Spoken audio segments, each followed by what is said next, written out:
खोक्या भोसलेचं घर असलेल्या परिसरात पुन्हा वन विभागाच्या पथकाकडून चर खोदण्याची मोहीम, पुन्हा अतिक्रमण होऊ नये म्हणून कारवाई। बीडमध्ये काही लोकांकडून सत्तेचा गैरवापर, कायदा हातात घेणाऱ्यांवर राज्य सरकारनं कडक कारवाई करावी, शरद पवारांची मागणी।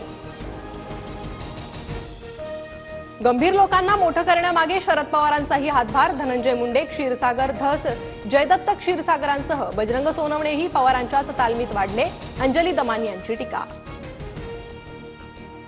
शरद पवारांचं पंतप्रधान नरेंद्र मोदींना पत्र, तालकटोरा स्टेडियममध्ये बाजीराव पेशवे, महादजी शिंदे, मल्हारराव होळकरांचे अश्वारूढ पुतळे उभारण्याबाबत उल्लेख।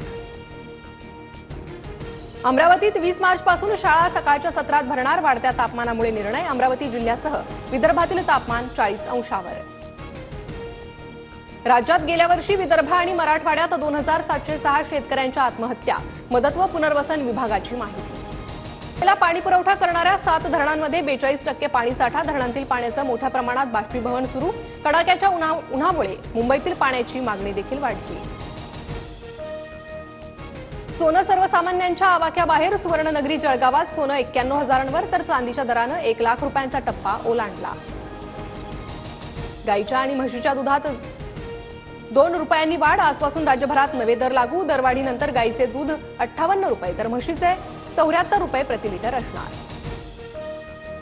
मुंबईत पुढील काही दिवस उष्ण आणि दमट वातावरणाचा अंदाज, मुंबईकरांची उकाड्यापासून सुटका होण्याची शक्यता कमीच, तर विदर्भातील तापमानही 40 अंशावर। पश्चिम रेल्वेवर उद्या कोणताही ब्लॉक नाही, बाहेरगावी गेलेल्यांचा परतीचा प्रवास सुरू होण्याची शक्यता असल्याने निर्णय, मात्र मध्य रेल्वेवर रविवारी दिवसकालीन ब्लॉक। मुंबई आणि दिल्लीमध्ये आज वुमन्स प्रीमियर लीगचा अंतिम सामना, मुंबईला दुसऱ्यांदा विजेतेपद पटकावण्याची संधी, मुंबईतील ब्रेबॉर्न स्टेडियमवर रात्री 8 वाजता सामना सुरू होणार।